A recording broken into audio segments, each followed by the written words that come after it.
We're live from New Delhi. Watching DD India Live, India's voice to the world. I'm Lipakshi Khurana, coming up in the next 30 minutes. COP29 agrees to $300 billion a year deal for developing countries to curb, adapt to climate change. Israel-Moldovan rabbi living in UAE goes missing. Israel probing disappearance of rabbi in possible terror case. India's Prime Minister Narendra Modi to share his thoughts with the people of the country and abroad in monthly Mann Ki Baat program. India's External Affairs Minister Dr. S. Shankar to visit Italy to participate in the G7 outreach foreign ministers meet. And in Perth Test, KL Rahul and Yashasvi Jaiswal lead India's strong comeback in the game against Australia. India to resume second innings at 172 for 0.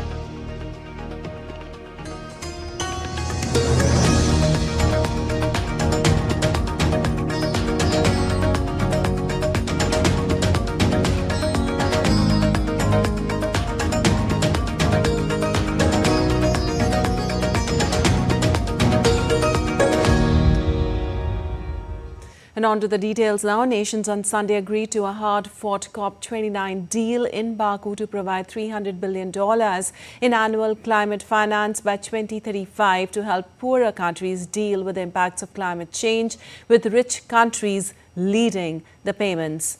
The new goal is intended to replace developed countries' previous commitment to provide $100 billion per year in climate finance for poorer nations by 2020. That goal was met 2 years late in 2022 and expires in 2025.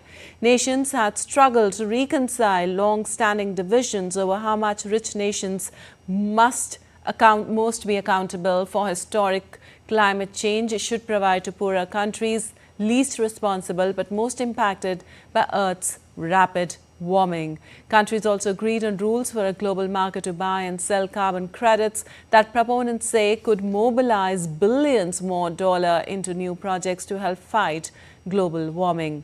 From reforestation to deployment of clean energy technologies, COP29 President Mukhtar Babayev gabbled the deal into acceptance before any nation had a chance to speak. I now resume the 11th meeting of the CMA.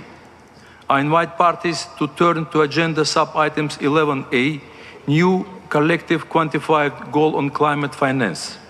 I hereby invite the CMA to adopt the draft decision contained in document CMA/2024 L.22. Well, the European Union hailed the deal as a new era in finance for poorer countries to fight global warming. Last year I said that COP28 was the beginning of the end of fossil fuels. And what I would like to add now is that, in my view, COP29 will be remembered as the start of a new era for climate finance. And the European Union and its member states will continue to play a leading role. And we have worked hard with all of you to ensure that there is significantly more money on the table. We're tripling the 100 billion goal, and we feel it is ambitious, it is needed, it is realistic, and it is achievable. Well, the COP29 agreement, clinched in overtime at the two-week conference in Azerbaijan's capital, was meant to provide momentum for international efforts to curb global warming in a year destined to be the hottest on record. Instead, it left developing countries frustrated, though that is up from $100 billion under an existing pledge. A group of 134 developing countries had pushed for at least $500 billion from rich governments to build resilience against climate change and cut emissions of planet-warming greenhouse gases. UN Climate Chief Simon Steele acknowledged the deal was imperfect. The final deal encourages developing countries to make contributions on a voluntary basis, reflecting no change for China, which already provides climate finance on its own terms. Well, the nation said it was politically unrealistic to expect more in direct government funding. The deal posits a larger overall target of $1.3 trillion per year to cope with rising temperatures and disasters, but most would come from private sources. And India, Nigeria and Cuba delivered a full-throated rejection of the dollar figure just agreed. India lashed out a deal for wealthy nations to provide $300 billion a year in climate finance to poorer countries, saying host Azerbaijan ignored its concerns. Nothing more than an optical illusion. This, in our opinion, will not address the enormity of the challenge we all face. Therefore, we oppose the adoption of this document. We oppose the adoption of this document. India opposes the adoption of this document, and please take note and regard of what we have just said from the floor of this room. While Nigeria's delegate at climate talks in Baku has described the deal reached by nations as an insult and a joke. If we walk back home with 300 and we say that the developed countries are taking the lead, this is an insult to what the convention says. It also said that the developed countries will take the lead, and this lead is climate finance.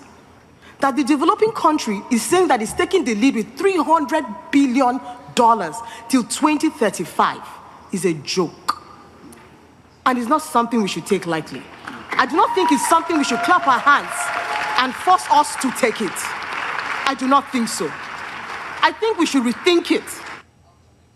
Well, updates on West Asia conflict now. An investigation has been launched into the disappearance of an Israeli-Moldovan dual citizen who lives in the United Arab Emirates and has been missing since Thursday. The missing person was identified as V. Kogan, a representative in the UAE of Chabad.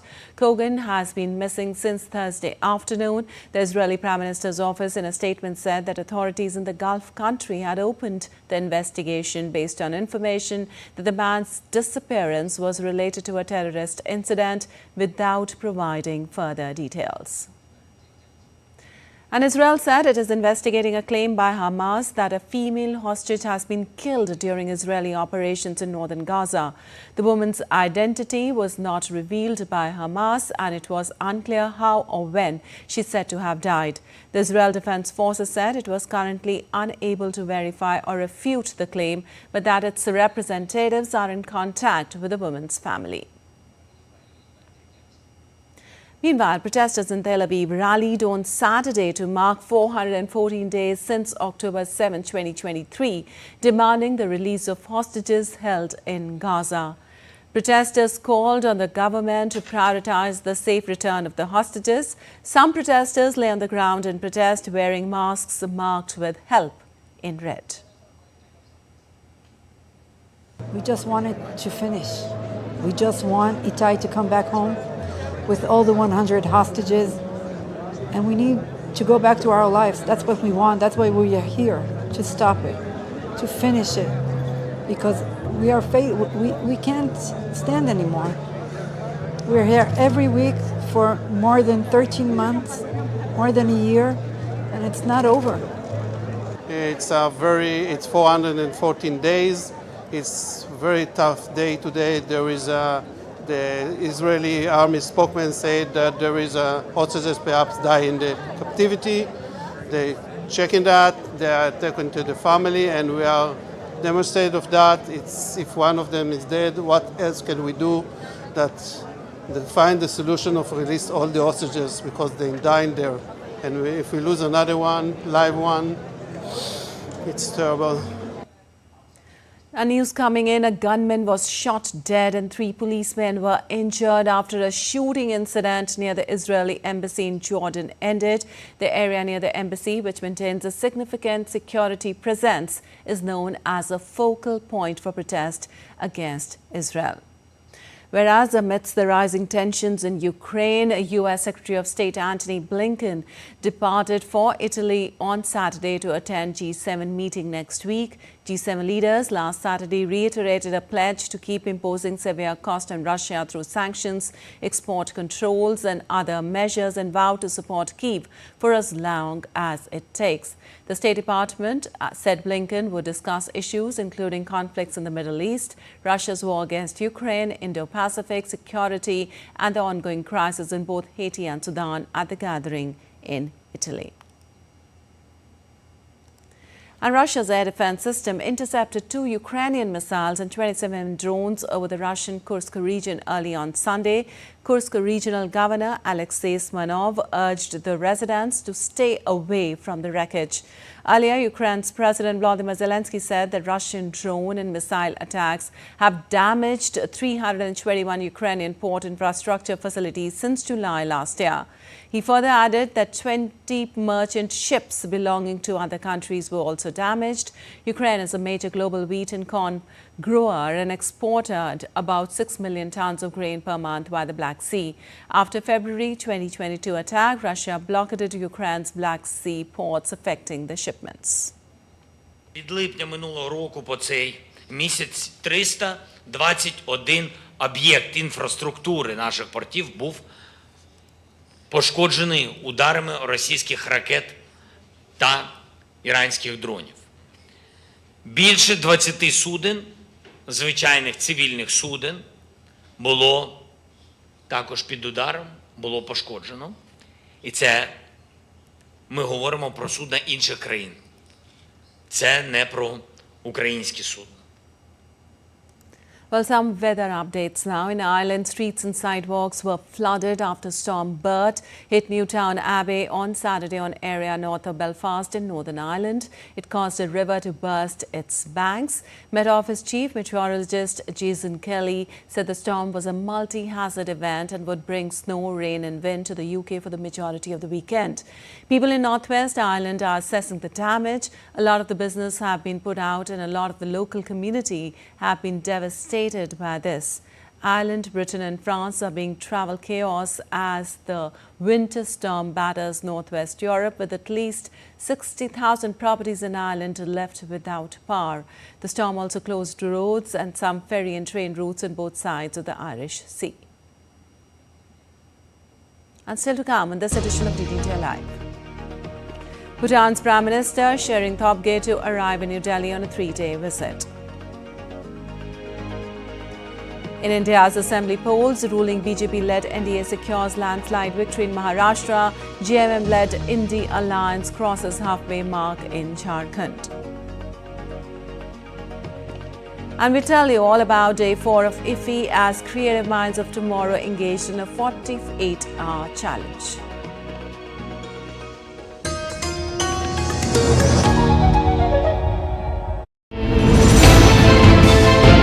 Geopolitics and trade deals. Economic challenges amid development. Hard work and the path to prosperity. It's the economy always.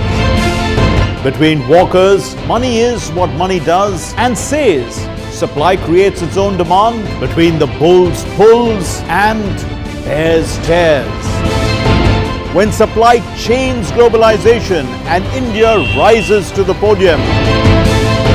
We'll get you centered with the economic brief at 8 p.m. every Thursday on DD India.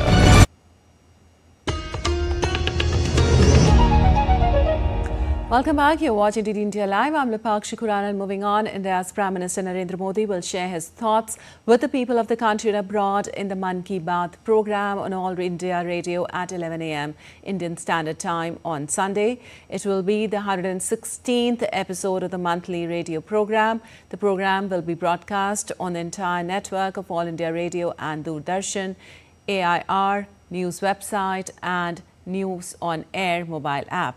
It will also be live streamed on the YouTube channels of AIR in News, DD News, PMO and the Information and Broadcasting Ministry. And Indian External Affairs Minister Dr. S. Jaishankar will be on an official visit to Italy from 24th to 26th of November. He'll travel to Italy's Flugi participate in the outreach session of the G7 Foreign Ministers meeting, where India has been invited as a guest country. Jaishankar is also expected to meet his counterparts from Italy and other participating nations in the G7 related engagements and hold bilateral discussions. The EAM will also inaugurate the new premises of the Embassy of India in Rome, apart from participating in the 10th edition of the MED Mediterranean Dialogue in Rome. And Bhutan's Prime Minister Tshering Tobgay will begin a 3-day India visit on Sunday. He'll be taking part in a program in Delhi on Monday and will depart on Tuesday. The Bhutanese Prime Minister visited India in March earlier this year in the first foreign trip since assuming office. And updates on India's assembly elections now. The Bharatiya Janata Party-led Mahayuti alliance registered a landslide victory in assembly polls in West India's Maharashtra. The ruling alliance secured a comfortable majority in state's 288-seat assembly. Victory marked BJP's best ever performance in the state. Well, the India alliance, spearheaded by the Jharkhand Mukti Morcha, emerged victorious in East India's Jharkhand Assembly election. The JMM and its allies comfortably secured majority mark. JMM leader and Chief Minister of Jharkhand, Hemant Soren, thanked the people for voting for his party and its alliance. Prime Minister Narendra Modi congratulated the JMM-led alliance for their performance in the recently held assembly polls. And day 4 of IFFI witnessed the culmination of 100 creative minds of tomorrow's 48-hour challenge. The experience brought a wholesome learning to the participants, along with an opportunity to connect with the world leaders. Here's more.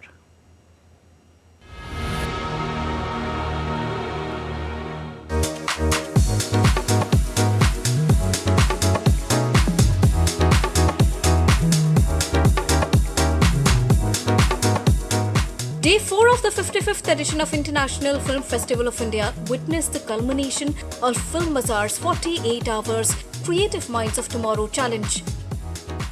The 100 shortlisted participants worked day and night to complete their film in time and worked for it till the last moment. As the clock ticked, the participants took a deep breath and cheered for each other. Speaking on it, Team Purple expressed their delight and said that this has been a great opportunity for them. I really want to thanks to Ministry of Information and Broadcasting and National Film Development Corporation that you give us such a wonderful platform. It's a great opportunity for young artists like us to get such an opportunity here in international level, and it's the most authentic platform. Thank you so much, and thank you Didi for covering us. Among 1.4 billion people, we are representing our country in a platform that is being covered by the entire global media. So in short, we are at the forefront. We are the center of attention. We are representing a nation of different cultures, of different states, of every color. These all 100 are precious colors. Creative Minds of Tomorrow aims at identifying the young Indian cinematic talents and offer an international platform to showcase emerging creative voices. Speaking on the importance of this event, Neerja Sekhar, who is the Special Secretary of Ministry of Information and Broadcasting, said that this platform provides an opportunity to young creative minds and connect them to global cinema. Initially, when the talent scouting was started, when our Honorable Minister Mr. Anurag Thakur used to be there at his time, it was conceptualized in his time. We were looking for 75 talents because it was 75 years of India's independence, but gradually it has moved on to 100 talents, and also from a few to 10 film crafts and now 13 film crafts. So it's not only the expansion in the number of talent that we are scouting, but also the number of film crafts that we are looking at, whether it is costume designing or makeup or editing, cinematography, direction, acting, everything put together. So the film industry, the content creation industry, as it is expanding into a variety of fields and various segments. So we are very happy the way it is expanding, and we are able to select these talents and present them to the Indian and the global industry. Creative Minds of Tomorrow began with 75 minds celebrating India's Azadi Ka Amrit Mahotsav, and now it has expanded to 100 creative minds, widening the horizons of young talent pool from across the country. Deepika Mehto's report for DD India.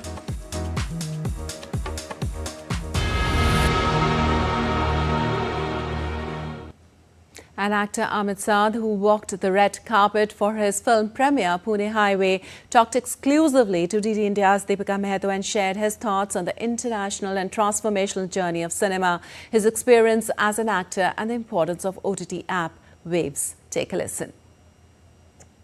The 55th edition of International Film Festival of India is buzzing with stars, and we have with us Amit Saad. A very warm welcome, and thank you so much for exclusively talking to DD India, Amit. Thank you, Deepika, and thank you for talking to me. And Amit, first of all, we would like to know about the experiences that you've witnessed throughout your journey, because you've worked for television and then cinema, and then you've seen the transformational wave of OTT as well. How this has been for you? The country is transforming. Technology is transforming, storytelling, the methods of storytelling, the platforms, that will keep changing. But at heart, I think what drives us into making movies and telling stories is the passion to tell a story and share it with the world, with the country. Talking about, the changing, the transformational journey of cinema, technology has played its important role, and we've seen the arrival of OTT, and you would know better the importance of OTT. Prasar Bharati has also introduced Waves app. What are your views on that? It's all great. I think the way we are engaging with technology and vision is spectacular, and that's the new India. I think we are using the technology in the best possible way, uniting people and keeping the future in mind, and making sure that we work hard in the present and continue progressing. So there you heard Amit Saad talking about cinema, talking about OTT and a lot more. With camera person Alok, this is Deepika reporting for DD India from Goa. And now let's take a look at other stories making news today. The Indian Navy concluded the 4th edition of the Pan-India Coastal Defence Exercise Sea Vigil 24, conducted over a 36-hour period. The exercise demonstrated India's unwavering commitment to strengthening its maritime security and coastal defence mechanisms. India's Rural Development Minister Shivraj Singh Chauhan will launch the 3rd edition of Nai Chetna Pehal Badlav Ki on November 25th. Nai Chetna is a national campaign that aims to amplify awareness against gender-based violence. High reaches of Kullu and Lahaul and Spiti districts in Himachal Pradesh received intermittent snowfall on Saturday, breaking 8 weeks of dry spell and intensifying the cold wave conditions in the adjoining areas. The state witnesses a heavy tourist footfall during the snowfall season. And out of some sports news now, India dominated day 2 of the Perth Test against Australia, consolidating their position at the stumps. Yashasvi Jaiswal and KL Rahul are unbeaten as India's lead stretched to 218 runs. Yashasvi Jaiswal is unbeaten on 90 runs, while KL Rahul is at the crease on 62. Earlier, Jasprit Bumrah took a 5-wicket haul as India bundled out Australia for 104, taking a 46 runs lead. Resuming the day at 67 for 7, Australia lost the wicket at Alex Carey and Nathan Lyon in the early stages. However, the partnership between Mitchell Starc and Josh Hazlewood gave Aussies some momentum. And defending champions Italy moved into the Davis Cup final after a 2-0 win over Australia as Jannik Sinner defeated Alex de Minaur in straight sets to follow up Matteo Berrettini's victory over Thanasi Kokkinakis.